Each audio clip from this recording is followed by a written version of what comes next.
Oi, gente, tudo bem? Eu sou a Jéssica, tenho 34 anos e tenho toxoplasmose ocular congênita. Então, vou contar um pouquinho da minha história para vocês.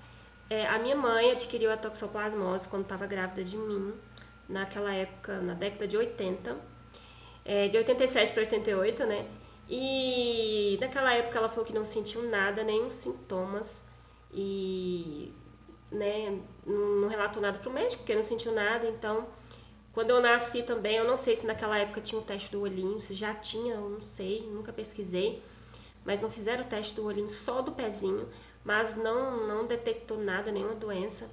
E eu cresci com aquilo ali, cresci com muitas dificuldades. Foi uma criança muito assim, caía muito, trombava muito, tinha muita dificuldade na escola, em enxergar no quadro. Eu fazia muita careta para enxergar, ficava sempre com o olhinho assim, ó. As pessoas ainda falavam, por que você fica fazendo careta? Às vezes eu fazia assim, tampava esse olho, que é o olho que eu não enxergo, né? E ninguém sabia o que que era e tal. Eu descobri na escola, quando eles foram fazer aqueles testes de visão, que eles colocavam aquele negócio lá longe, assim, pra gente enxergar.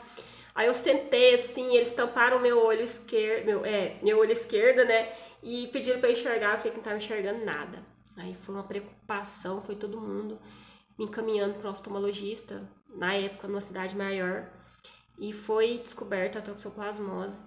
No meu caso, eu tenho cicatriz nos dois olhos e o olho direito foi o mais atingido, atingiu a mácula, bem no centro do olho, então eu não enxergo assim muito bem. Tem alguns vídeos aí meu que eu coloquei na internet, aí no Instagram, simulando mais ou menos de como eu enxergo. Às vezes a gente explica, as pessoas não entendem muito bem, assim, porque a gente vai explicar, né? A pessoa às vezes não sabe mesmo, né? Não entende porque a pessoa não tá enxergando, né? Mas assim, eu expliquei mais ou menos o jeito que é. E é muito complicado, porque às vezes a gente fala assim de deficiência. Ah, a pessoa tem uma deficiência física, a pessoa é um cadeirante, é uma deficiente visual. Uma deficiência assim que é visível. Essas deficiências que são invisíveis, que a gente que a pessoa olha para você e não sabe o que, que é muito complicado, porque a gente passa por muita coisa, muita dificuldade, bullying na escola, e no meu caso eu fiquei estrábica por causa disso, então eu passei mais dificuldade ainda. Então a gente tem que assim passar muita informação, passar informação para as famílias que querem engravidar, para as mães que estão grávidas, fazer o teste, tomar os cuidados, né? Tem alimentação que a gente tem que às vezes evitar durante a gravidez. Eu evito algumas coisas para não ter recidiva. E no meu caso eu tive, com 19 anos, ela voltou a ativar e eu perdi mais um pouco ainda da visão. E é nesse ponto que eu quero chegar, que eu quero falar com vocês. A toxoplasmose é uma doença silenciosa. Ela está aqui no meu olho e ela está, entre aspas, dormindo, né? Esperando um momento do corpo dar baixar a imunidade para ela atacar. Vai acontecer? Sempre não vai? Mas a gente nunca sabe quando a toxoplasmose vai voltar. Então, tem uma amiga que está passando por isso, que ela foi buscar ajuda e ela tá com recidiva, só que parece que, eu não sei, a gente não tem muito apoio em relação a isso, sabe? Ah, você só tem toxoplasmose? É visão monocular? Sabe, a gente tem muita dificuldade no nosso dia a dia, a gente tem dificuldade com questões de profundidade, a gente não sabe uma coisa quando a coisa tá perto. Às vezes eu tô passando assim, perto de alguém, de alguma parede, eu acho que a parede está longe, a minha percepção a parede está longe, mas a parede não está, ela está perto, eu bato a cara. Então é muita coisa que a gente tem dificuldade, sabe? Em andar na rua, às vezes em descer escada, subir escada. E tem essas recidivas, gente, que é muito complicado, porque a gente nunca sabe quando vai voltar, que a gente tem que tomar muito cuidado.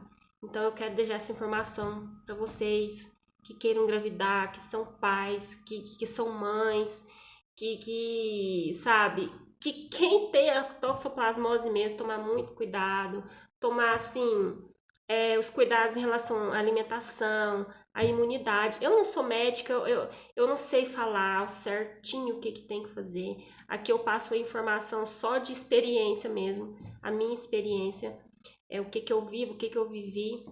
Mas, assim, em contrapartida, eu vivo uma vida normal, como toda outra pessoa qualquer, com as minhas limitações. Eu aprendi a lidar com a toxoplasmose. Eu sei o que eu não posso comer, eu sei o que eu posso comer, eu sei aonde eu devo andar, onde eu não devo, aonde eu tenho que ter uma atenção a mais, que é descer escada, descer meio fio, que eu já virei o pé várias vezes no meio fio para descer na rua, assim. Em atravessar a rua, eu tenho que ter muito cuidado. Então, uma coisa que eu quero dizer aqui no finalzinho é assim, a palavra empatia. É ter empatia com quem tem a toxoplasmose, porque ter visão monocular é uma coisa. Ter a toxoplasmose, para mim, é outra coisa, porque a nossa visão fica uma visão suja. Eu falo que se eu não tivesse esse olho, eu enxergaria muito melhor. Às vezes eu fico até assim, ó, para enxergar, porque quando eu faço assim, a minha visão suja. Quando eu fecho, a minha visão fica limpa. Então, ele me atrapalha e muito. Então, gente, vamos ter empatia para, né, com a gente que tem toxoplasmose, para quem está com a recidiva, que não é fácil. São muitas questões envolvidas, com questão de saúde, com questão de convívio social ali, né? E é isso aí, eu quero deixar essa informação para vocês, para terem cuidado, para pedir informações para os seus médicos, vocês que estão tentando engravidar, que estão grávidas, para ter os cuidados. Olhar, assim, qualquer sintoma que seu filho tiver, que seu filho reclamar, ficar atento, sabe? Antes eu falava, às vezes, para meus pais que eu não estava enxergando, que meu olho doía. E minha tia às vezes falava, olha, o olho dela tá ficando torto, por quê? E ninguém, sabe, às vezes deixava, passava, né? Por causa da falta de informação mesmo, né? Então, gente, vamos ficar atentos, vamos tomar cuidado. E qualquer coisa eu tô aqui, que vocês quiserem me chamar pra gente conversar, pra trocar experiências. E eu estou aqui, tá bom? Muito obrigada. Muito obrigada por vocês que chegou até aqui. E beijos.